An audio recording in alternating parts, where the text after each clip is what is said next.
దేవరాగం జ్ఞానయోగం వ్యాసపీఠం బహువేదశాస్త్రం బోధామృతహిత శ్రీమన్నారాయణం శివగౌరీ సంభాషిత సకల పురాణం అష్టాక్షరి పంచాక్షరి మంత్రావరణం అఖిల దేవతా సంస్తుతి పారాయణం జయమంగళకరమీ ప్రవచన శ్రవణం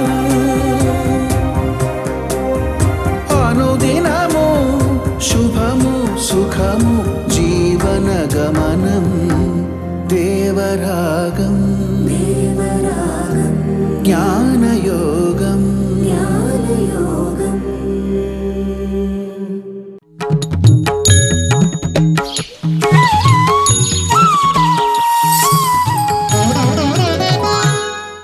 ఆపదామపహర్తారం దాతారం సర్వసంపదాం లోకాభిరామం శ్రీరామం భూయో భూయో నమామ్యహం. జై శ్రీమన్నారాయణ. ప్రియ భగవద్బంధువులారా, భగవద్గీతలో మనిషికి గౌరవం దేన్ని బట్టి అనే విషయాన్ని భగవద్గీత 5వ అధ్యాయంలో శ్రీకృష్ణుడు ప్రస్తావన చేస్తూ ఇది ఉండాల్సిన లక్షణం ఏమిటది? సమదర్శినః. సమదర్శి అయితే ఆ వ్యక్తిని గౌరవించవలే. సమదర్శి అయితే ఆ వ్యక్తిని బుద్ధిమంతుడు అనవలే. సమదర్శి అయితే ఆ వ్యక్తిని పండితుడు అనవలే. సమదర్శి అయితేనే ఆదరణకి పాత్రుడు అవుతాడు సుమా. సమదర్శి అంటే ఏమి అంటే అన్నిటినీ సమానంగా చూడడం, అందరినీ సమానంగా చూడడం అంటే ఏమిటి? సమానం అంటే ఏమి? ఈక్వాలిటీ అని అంటుంటాం కదా. ఈక్వాలిటీ ఏమిటి? ఈక్వాలిటీ ఈ రోజుల్లో చాలామంది దీని గురించి చాలా రకాలుగా మాట్లాడుతుంటారు.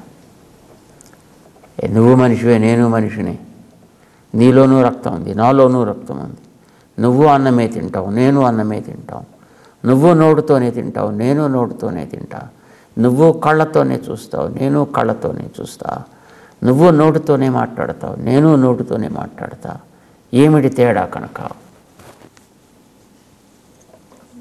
ఇలాంటివి రకరకాల మాటలు. అందరం సమానమే అని ఒక భావనని వాళ్ళు కలిగి ఉండి ఇది అందరిలోనూ కలిగించాలి అనేటటువంటిది, అలాగా తమని గౌరవించాలి అనేటటువంటి తపన చెందే వ్యక్తులని మనం చూస్తూ ఉంటాం. ఇవన్నీ చెప్పుకోవడానికి భలే బాగున్నాయి కదా. నువ్వు మనిషివే, నేను మనిషినే, నీలోనూ రక్తం ఉన్నది, నాలోనూ రక్తం ఉన్నది, ఏమిటి తేడా కనుక? మాట వినడానికి బాగుంది, కానీ ఎప్పుడైనా ఒక వ్యక్తికి ఏదో ఒక యాక్సిడెంట్ జరిగి వాడి రక్తం అంతా వాడు కోల్పోయాడు అనుకోండి, 1 లీటరో 2 లీటర్లో పోయింది దేహంలోంచి, వాడు లేవడానికి వీల్లేని స్థితిలో మంచం మీద పడున్నాడు హాస్పిటల్లో అనుకోండి. నువ్వు మనిషివే, నేను మనిషినే, నీలోనూ రక్తం ఉన్నది, నాలోనూ రక్తం ఉన్నది అని అనుకునేటువంటి వాడు ఎవడైనా వచ్చి, ఇందాక వాడు ఈ మాట అన్నాడు యాక్సిడెంట్ కాకముందు, ఇప్పుడు వాడికి ఎక్కించాలి కదా అని ఎవడో ఒకడి నుంచి ఓ రక్తం తీసి వాళ్ళు ఎక్కించామనుకోండి, మళ్ళీ లేవడం. మనుషుల్లోంచి ఎందుకు, పందుల్లో కూడా రక్తం ఉంటుంది, పశువుల్లో కూడా రక్తం ఉంటుంది, మేకల్లో రక్తం ఉంటుంది, గొర్రెల్లో, గాడిదల్లో, గుర్రాల్లో అన్నిట్లోనూ రక్తం ఉంటుంది కనుక హాయిగా రక్తం తీసుకొచ్చి బ్లడ్ బ్యాంక్స్ నింపండి అన్నాడు అనుకోండి. ఆ మాట ఎంత హాస్యాస్పదం అనేది మన అందరికీ తెలుస్తూ ఉంటుంది. రక్తం వాడిలో ఉన్నా వీడిలో ఉన్నా ఆ రక్తంలో ఉండే లక్షణాలు వేర్రా నాయనా, ఈ రక్తంలో ఉండే లక్షణాలు వేర్రా. దాంట్లో ఉండే కౌంటింగ్ వేరు, ఇందులో ఉండే కౌంటింగ్ వేరు, అందులో ఉండే గ్రూపింగ్, ఇందులో ఉండే గ్రూపింగ్ వేరు. దానికి ఇన్ని రకాల గ్రూప్స్ పెట్టారండి. ఏదో ఏ గ్రూప్ అంటారు, బి గ్రూప్ అంటారు, సి గ్రూప్ అంటారు, ఏబి అంటారు, బీసీ అంటారు, బి ప్లస్ అంటారు, మైనస్ అంటారు. My God, how many groups of bloods are there among the masses? అందరిలోనూ ఒకటే రక్తము ప్రవహించుతున్నది అంటే వాడికి అవసరం వచ్చింది కదా అని ఎక్కడో ప్రవహించే రక్తం పట్టుకొచ్చి వాళ్ళకి ఎక్కిస్తే వాడి పని ఇంక ఇంతే, సంగతులు పూర్తయిపోతుంది వాడి చాప్టర్ అక్కడతోటి.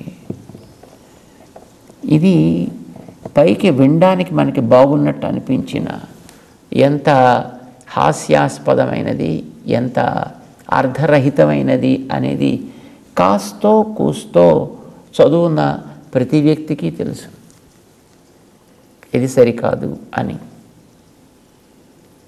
మరేమిటి సమానత్వం అంటే? సమానత్వం అంటే వాళ్ళు వీడిలో రక్తం ఉండడం సమానత్వం కాదు. వాడికి వీడికి సమానమైనటువంటి యోగ్యతలని అందించడానికి సిద్ధంగా ఉండడం, అందుకోవడానికి వాళ్ళు సిద్ధంగా ఉంటే అందించేది అన్ని సమానంగా అందించగలగడం, దాన్ని సమత్వం అంటాను తప్ప వ్యక్తులు ఒకటెట్లా అవుతారు? మనం చూస్తున్నాం, ఒకడు తెల్లనివాడు, ఒకడు నల్లనివాడు, ఒకటి లావుగా ఉంటాడు, వాడి కాన్స్టిట్యూషన్ అట్లా ఉంటుంది, వాడి దేహపు లక్షణం వాడిది లావుగా ఉంటుంది, వీడి దేహపు లక్షణం వీడిది ఎప్పుడు సన్నంగా, వీడు ఎంత తిన్నా వీడింతే. వాడు తింటాడు బ్రహ్మాండంగా భయంకరంగా, కానీ వాడు ఎంత తిన్నా ఇంతే ఉంటాడు వాడిలాగా. పాపం అవతల వాడు అసలు ఏమి తినడు పాపం వాడు, కానీ ఇలా ఓబ శరీరంలాగా తయారైపోతుంది, వాడు ఇంత లావు శరీరం అయిపోతుంది. శరీరపు లక్షణాలు అందరూ ఈక్వల్ కనుక అని అక్కడ ఏదో ఒక మూస లాంటిది ఒకటి ఏర్పాటు చేసి నేరుగా తీసుకువెళ్ళి దాంట్లో పెట్టి ఎక్స్ట్రా ఉన్నది తరిగి పారవేయవలేను, చెక్కేయవలేను అని దాంట్లో నేరుగా వాడిని తీసుకుపెట్టడం, ఎక్స్ట్రా ఉంటే cut it off and just throw it out and then bring him out. అంటే బ్రింగ్ హిమ్ అవుట్ అనడానికి అవుట్కి ఏముండదు అక్కడ. ఆకారాల్లో ఏకత ఎప్పుడు ఎక్కడ రాదు, ఎవడి ఆకారం వాడిది. ఎవ్రీ ఆకారం is unique by it self. ఇప్పుడు మన వాడు చూస్తున్నాడు చూడండి, వేలి ముద్రలు, అరే నీది వేలే నాది వేలే కనుక అందరము సమానమే అంటే ఒప్పుకుంటాడా? వాడిని తీసుకెళ్ళి ఆ ఎడం చేతితోటి అదో ముద్ర వేయిస్తారు. అట్లాగా వాడిది వాడికే ఉంటుంది తప్ప మిగతా వాళ్ళకు ఉండదే. 100 మందిదేనా ఎవడిది వాడికే. అసలు ఇప్పుడు దానికంటే కూడా కొంచెం అడ్వాన్స్డ్ వచ్చి ఇప్పుడు ఈ కంటిలో ఉండేటటువంటి ఈ కార్నియా దాన్ని తీస్తారు, దాన్ని ఏమంటారు? ఐరిస్ అని అంటారు. ఈ ఐరిస్ అనేటువంటి ఒక మెష్ లాంటిది, కంటి కనీనికకి వెనకాతలు ఉండేటువంటి ఒక మెష్ లాంటిది. బాపురే బాప్, ఎన్ని కోట్ల మంది జనాలు ఉన్నారండి ప్రపంచంలో, కానీ ఒకడి ఐరిస్ లాగా మరొకడి ఐరిస్ ఉండనే ఉండదట. Something surprising isn't it? ఒకే తల్లికి పుట్టిన 2 కవలలైన ఒకలాంటి కనీనికలు ఉండవు. Forget about it. ఎడమది కుడిది 2 కళ్ళు ఒక రకంగా ఉన్నట్టు కనిపించిన ఈ రెంటి యొక్క ఐరిస్ నిర్మాణము వేరే ఉంటుంది. ఇప్పుడు మనకి ఈ మధ్యన వ్యాపారాలు చేసే వాళ్ళంతా కూడా క్యూఆర్ కోడ్ అని పెడుతున్నారు చూడండి. క్యూఆర్ కోడ్, ఎన్ని కోట్ల క్యూఆర్ కోడ్స్ ఉన్నాయి. బిజినెస్ చేసేటువంటి ప్రతివాడు ఏదో ఒక రకమైన గుర్తింపు ఇవ్వాలి అనుకునే ప్రతివాడు ఒక్కొక్క క్యూఆర్ కోడ్ క్రియేట్ చేసుకుంటారు. చూడడానికి మన అది వచ్చిన మెష్లా కనిపిస్తుంది ఒక స్క్వేర్లో, కానీ అందులో ఒకదానిలాగా మరొకటి ఉండనే ఉండదు. నువ్వు ఎన్ని కోట్లు తయారు చేయి, ఒకదానిలాగా మరొకటి రానే రాదు. Every individual QR code is different than the rest కదా, అలా అంటారు కదా. కళ్ళు కూడా అంతే. ఒక కన్నులాగా మరొక కన్ను, ఈ కన్నులాగా ఈ కన్ను ఉండదు, ఈ కన్నులాగా ఈ కన్ను ఉండదు ఆ ఐరిస్లో. అందుకోసమనే ఈ మధ్యన వ్యక్తులని గుర్తించడానికి ఐరిస్ని ఫోటో తీసేటటువంటి మెకానిజంని ఏర్పాటు చేసుకున్నారు. ఈ మధ్య కదా, చాలా కాలం అయింది అనుకోండి. ఎక్కడైనా సరే ఏ అంతర్జాతీయ స్థానాల్లో కానీ విమానాశ్రయాల్లో కానీ వెళ్ళాలి అంటే వాడు ఆ కంటిని చూస్తాడు, ఫోటో తీస్తాడు, బస్ యూ కెన్ గో అంటాడు వాడు. ఇది ఒక యునిక్ ఐడి అన్నమాట వ్యక్తికి. మరి సమానత దేంట్లో? ఆకారంలోనా? చాలామంది ఈ మధ్యకాలంలో ఆకార ప్రయుక్తమైనటువంటి సమత, సమానత, ఈక్వాలిటీ కావాలి, అందరం కూడా ఒకటే కావాలి, ఒకటే అయిపోవాలి. అది వాడికే ఉండదు, వాడి కుటుంబంలో వాడితో వాడికి ఉండదు, వాడి కులం వాడితో వాడికి ఉండదు, వాడి వర్ణం వాడితో వాడికి ఉండదు, వాడి జాతి వాడితో వాడికి ఉండదు. కానీ మిగతా వాళ్ళతో మాత్రం వాడు సమానత కావాలి అని వాడు ఫైట్ చేస్తూ ఉంటాడు. సమానత ఫిజికల్గా ఒక వ్యక్తితోటి మరొక వ్యక్తికి ఎక్కడ ఎప్పుడు ఎందులోనూ ఉండదు. అది మనం ప్రత్యక్షంగా గమనించవచ్చు, చూడవచ్చు. ప్రపంచంలో నువ్వు తెల్లగా ఉండేటివాడేమో నల్లగా మార్చగలుగుతావా? నల్లగా ఉండేవాడిని నువ్వేం చేసినా తెల్లగా మార్చగలుగుతావా? సమానత ఎట్లా వస్తుంది వీడికి వాడికి? రానే రాదు. మరి ఈక్వాలిటీ అంటుంటారు ఏమిటండి? అది తమాషా.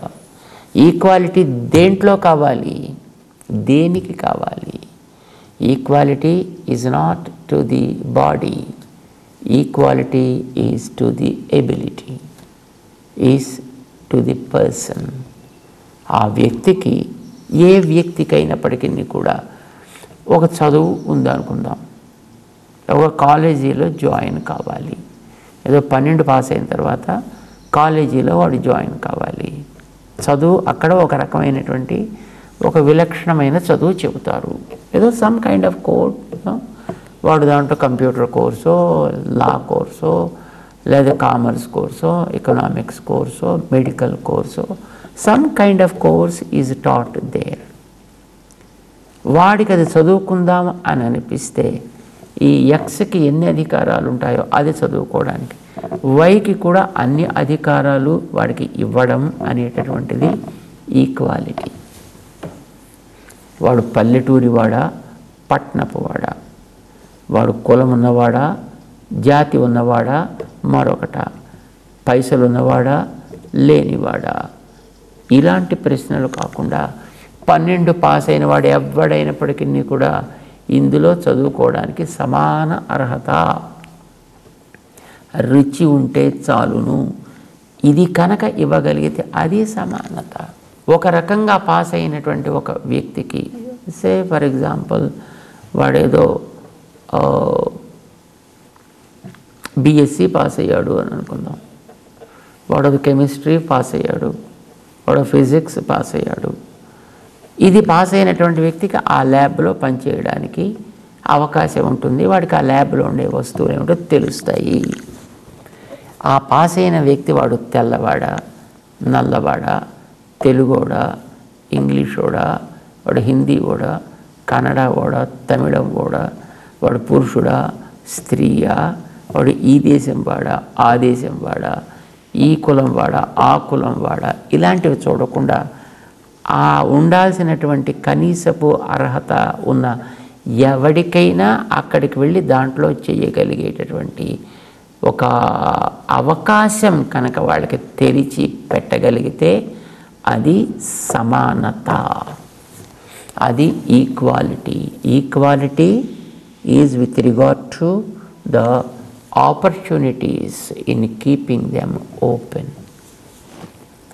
Keep opportunities open to anybody, to everybody, irrespective of what his birth and status in the society is. అది ఈక్వాలిటీ. రామానుజుల వారిని స్టాచ్యూ ఆఫ్ ఈక్వాలిటీ అని అంటారు. ఎందుకని? ఎందుకంటే ఆయన ఈక్వాలిటీని పాటించారు కనుక. ఏమిటి ఈక్వాలిటీని పాటించడం అంటే అందరినీ ఒకే తాటి కట్టి చూశారనా? కాదు. మరి దేనికి? భగవంతుడి గురించి తెలుసుకోవాలనే కోరిక కలిగితే నీకు మాత్రమే అర్హత, నీకు మాత్రమే అవకాశం, నీకు మాత్రమే ఇక్కడికి ప్రవేశ యోగ్యత అని కొందరిని మాత్రమే అంగీకరించి, కొందరిని అంగీకరించని స్థితిలోంచి నీకు రుచి ఉంటే చాలు, నువ్వు ఎవ్వడివైనా కా, నువ్వు స్త్రీవా, పురుషుడివా, పిల్లవాడా, పెద్దవాడా, బ్రాహ్మణ, అబ్రాహ్మణ, హరిజన, గిరిజన, ఈ తేడా లేకుండా అందరికీ కూడా ఆ భగవన్ మంత్రాన్ని అందించేటటువంటి అవకాశం ఓపెన్ చేసిన వారు రామానుజులు. అందుకోసం వారు ఈక్వాలిటీకి ఒక ప్రధానమైనటువంటి ప్రవర్తక ఆచార్యుడు అయ్యాడని. ఈక్వాలిటీకి ఆయన ఒక ప్రవర్తక ఆచార్యుడు. ఆయన నుంచి ఆరంభమైంది. అంతకుముందు లేదా అంటే అంతకుముందు ఉంది. ఎక్కడుంది? అంతకుముందు ఎక్కడో వేదాల్లో ఉంది, అంతకుముందు ఎక్కడో ఇతిహాసాల్లో ఉంది, అంతకుముందు ఎక్కడో పురాణాల్లో ఉంది, అంతకుముందు ఎక్కడో గ్రంథాల్లో ఉంది. ఆయా సన్నివేశాల్లో, ఆయా సందర్భాల్లో అలా ఈక్వాలిటీని పాటించినట్టుంది. కానీ రామానుజుల వారి కాలం నాటికంటే ఇప్పటికి సుమారుగా 1000 సంవత్సరాలకి పూర్వపు పరిస్థితుల్లో అలాంటి సమానత అనేది లేదు. రోడ్డు మీద తిరగడానికి ఎవరికండి అధికారం? ఎవడు నడవగలిగితే వాడికల్లా. నో, ఈ జాతి వారు మాత్రమే ఈ రోడ్డు మీద నడవలేను, ఫలానా జాతి వాడు ఈ రోడ్లో అడుగు పెట్టడానికి వీల్లేదు. ఇలాంటి రిస్ట్రిక్షన్స్ ఉంటాయి. ఈ జాతి వాడికి మాత్రమే ఇక్కడ మంత్రం ఇచ్చుట, మిగతా వాళ్ళకి మంత్రం ఇచ్చేది లేదు. ఇలాంటి వాళ్ళు మాత్రమే ఆలయంలోకి ప్రవేశ అర్హత, మిగతా వాళ్ళకి ఆలయ ప్రవేశ అర్హత లేదు. ఇలా ఉండేది. భోజనం ఎవడు చేయవచ్చును? భోజనం ఎవడు చేయొచ్చు? ఆకలి వేసిన ప్రతి వాడు. ఎవడికి ఆకలి వేస్తే వాడు అలా భోజనం చేయొచ్చు కదండి. వాడు మనిషి అయితేనే, లేదు మావాడైతేనే వాడికి భోజన అర్హత ఉంటుందా? అను ప్రతి వాడికి, ఎవడికి ఆకలి వేస్తే వాడు మనిషి కావచ్చు, జంతువైనా కావచ్చు. నీటిని తాగే అర్హత ఎవరికి ఉంటుంది? గంగని ముట్టే అర్హత ఎవరికి ఉంటుంది? అంటే సంధ్యావనం చేసుకునే వేద పండితుడైన బ్రాహ్మణోత్తముడికి మాత్రమే నీటిని ముట్టే అర్హత. తమాషాకి మేము 2 రోజుల క్రితం ప్రయాగరాజ్ వెళ్ళాము. సాయంకాలం సుమారుగా అప్పటికి సమయం 4-5 అయినట్టుంది అప్పటికి టైం. ఆ టైంకి మేము నది, అక్కడ ఒక యమున గంగా సంగమం, సరస్వతి కూడా అక్కడ అంతర్వాహినిగా ఉంది అని అంటుంటారు కదా. ఆ సంగమ ప్రాంతానికి వెళ్ళాం. అక్కడ గట్టు ఉంది. అసలు ఆ గట్టు దగ్గరికి వచ్చాం. సరే బాగుంది కదా అక్కడ. అలాగో సాయంకాలం సమయం అయింది, సంధ్యావనం చేసుకుందామని సంధ్యావనం చేసుకోవడానికి నీళ్ళలోకి దిగాం. ఆ పక్కన 2 కుక్కలు దిగాయి. చక్కగా అవి కూడా వాటి యొక్క కాళ్ళ లోతు వరకు అవి కూడా దిగాయి. దిగి చక్కగా నోటిని దాంట్లో పెట్టి ఆ నీళ్ళని తాగుతుంది. మేము శుభమా అని మంత్రం చదువుకుంటూ నీళ్లు ప్రోక్షణం చేసుకుందామని మేము చేసుకుంటుంటే అవి ఆ పక్కనే కూర్చుని నోటిని నీళ్ళల్లో పెట్టి అవి నీళ్లు తాగుతున్నాయి. తాగచ్చా? కొట్రా వాటిని బయటికి అనొచ్చా? నీళ్ళు అపవిత్రం అయిపోతున్నాయి అరవచ్చా? నో నహి సునా లీఢాపి భాగీరథి దుష్యేత్ స్వాపి న లజ్జతే నచ బిభేతి ఆర్తిస్తు శామ్యేత్ సునః. రామానుజుల వారి శిష్యులైనటువంటి కూరేశ మిశ్రులు అంటారు, కూరతాళ్వాన్ అని అంటారు. వారు చెప్తారు, భగవన్ నీ యొక్క వైభవము, నీ యొక్క గుణ ప్రభావము ఒక అద్భుతమైనటువంటి గంగా నది ప్రవాహం లాంటిదయా. దాన్ని నేను స్తోత్రం చేయడానికి ఆరంభం చేస్తున్నాను. అయితే నేను ఒక అత్యంత అల్పుణ్ణి. అయితే నేను తాకచ్చునా దాన్ని? ఎవరు తాకాలి నీ కళ్యాణ గుణ వైభవాన్ని? అంటే బాగా చక్కటి వైదిక విజ్ఞానం కలిగినటువంటి మహానుభావుడైనటువంటి ఏ చతుర్ముఖుడో, ఏదో షణ్ముఖుడో, లేదా పంచముఖుడో, లేదా మరి సహస్రముఖుడో ఎవడో ఇలాంటి వాళ్ళు నిన్ను కీర్తించాలి తప్ప ఏ యోగ్యత లేని నాలాంటి వాడిని కీర్తించడం ఏమిటి కనుక తగదు. పోనీ తగదు కదా, నేను ఊరుకోగలనా అంటే ఊరుకోలేను. ఊరుకోకుండా మరి దాన్ని ముట్టుకుంటే అది అపవిత్రం అయిపోదా అంటే అయిపోదు. ఎందుకని? దానికి వారు దృష్టాంతం చెప్పారు. నహి సునా లీఢాపి భాగీరథి దుష్యేత్. ఒక మంచి బ్రాహ్మణోత్తముడు వెళ్ళి నీళ్లలో దిగుతాడు, సంధ్యావందనం చేస్తాడు. ఒక కుక్క వెళ్ళి అదే నీళ్లలో మూతి పెట్టి నీటిని ఎంగిలి చేస్తూ త్రాగుతుంది. కానీ ఆ నదికి అది అపవిత్రతని ఆపాదించదు. చక్కగా దానికేం సిగ్గు, భయం, లజ్జ ఏముండవు, అవేయదు. దాని ఆకలి దానికి తీరుతుంది, దాని దాహము దానికి తీరుతుంది, దాని పని అది చేసుకుంటాడు. వీడి పని వీడు చేసుకుంటాడు. వీడు దాన్ని కొట్టడు, వీడు దాన్ని అదిలించడు, మందలించడు. వీడి పనిని ఆపుకుని వీడు అయ్యో అది వెళ్ళేదాకా నేను ఇక్కడ నీళ్ళల్లోకి దిగడానికి వీల్లేదు, అపవిత్రం కనుక నేను గట్టినే కూర్చుంటాను అని అనుకోడు. వీడి పని వీడు చేసుకుంటాడు, దాని పని అది చేసుకుంటుంది. అంటే గంగా నదిలో దాహం తీర్చుకోవడానికి ఎవరికైనా ఎట్లా ప్రవేశ అర్హత ఉందో అట్లాగే దైవాన్ని దర్శనం చేసుకోవడానికి ఎవడైనాడు, బ్రాహ్మణుడా అబ్రాహ్మణుడా, వాడేం హరిజనుడా గిరిజనుడా అనేటటువంటి ఒక వివక్ష ఉండాల్సిన అవసరం లేదు. చూడాల్సింది రుచి ఉన్నదా లేదా. రుచి అనేది వ్యక్తిలో ఉన్నట్టయితే ఎవడైనప్పటికీ కూడా చక్కగా దర్శనానికి అర్హుడే.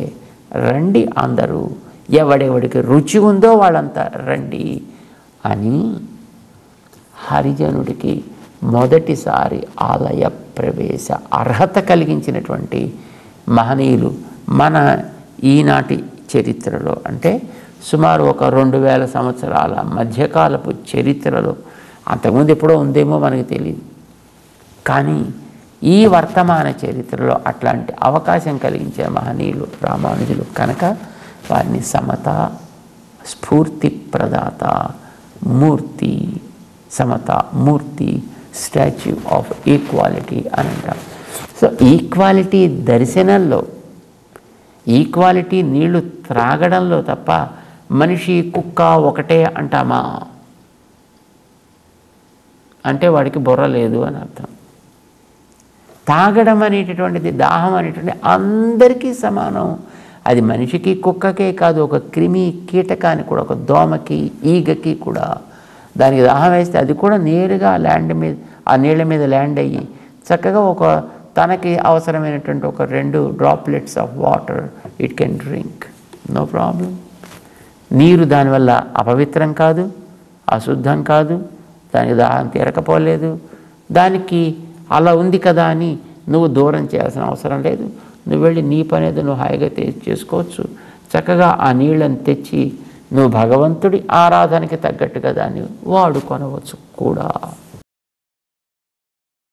ఇది సమత, ఇది సమదృష్టి. ఇది కలిగిన వాడెవడో వాడు నిజమైనటువంటి విద్యావంతుడు. ఇది కలిగిన వాడెవడో వాడు నిజమైనటువంటి ఆదరణీయుడు. ఇది కలిగినటువంటి వ్యక్తి ఎవడో వాడే సమాజంలో గౌరవానికి మర్యాదకి అర్హుడు తప్ప కేవలం వాడి వంశాన్ని బట్టో, కులాన్ని బట్టో, జాతిని బట్టో, వాడి చదువుని బట్టో, పైసల్ని బట్టో, పదవిని బట్టో కాదు మనిషిని మనం గౌరవించవలసినది వాడికి ఉండేటటువంటి యోగ్యతని బట్టి వ్యక్తికి గౌరవాన్ని ఇవ్వడం అనేటటువంటి మన ప్రధాన కర్తవ్యం సుమా. అది సమదృష్టి, సమతా దృష్టి. ఇది మనకి భగవంతుడు చెప్తున్నాడు 5వ అధ్యాయంలో 18వ శ్లోకంలో. జై శ్రీమన్నారాయణ.